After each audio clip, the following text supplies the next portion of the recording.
In today's video, I'm going to teach you how to add social media links to your Shopify store. We'll start right from your Shopify admin.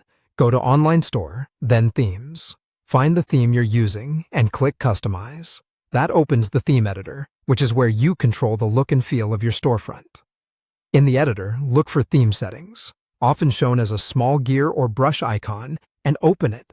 This panel controls global options that affect your entire store, including your social media. Inside Theme Settings, select Social Media. You'll see fields for popular platforms like Facebook, Instagram, TikTok, Pinterest, YouTube, and more. For each platform you want to display, copy the full URL of your profile and paste it into the matching field. Be sure you're pasting the complete link, starting with HTTPS, not just a username or handle. Shopify needs the full address to create a working icon. If a platform you use isn't listed, many themes let you add a custom link by creating a menu and linking it in your footer settings. That way, your visitors can still find you even if there isn't a dedicated icon for that service.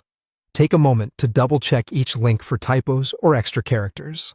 It's also a good idea to use the links to your public business profiles rather than personal pages, and confirm you're pointing to the right region or language if your brand has multiple pages. When everything looks good, click Save. Saving applies your changes to the live theme. Now let's confirm everything is showing up. Most themes display social icons in the footer, though some also offer them in the header or a sidebar. Open your online store in a new tab and refresh the page so the latest changes load. You should see recognizable icons for each platform you filled in. Click each icon to test it. The link should open your profile in a new tab and go exactly where you expect.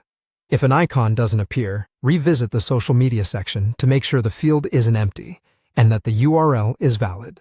If the link opens the wrong page, recopy the correct profile URL and save again. Occasionally, your browser cache may delay updates, so a hard refresh can help. That's all there is to it. Open the theme editor and theme settings, add your profile URLs in social media, save, and verify the icons on your storefront. With those links in place, you make it easy for customers to connect with your brand across channels and keep the conversation going beyond your store.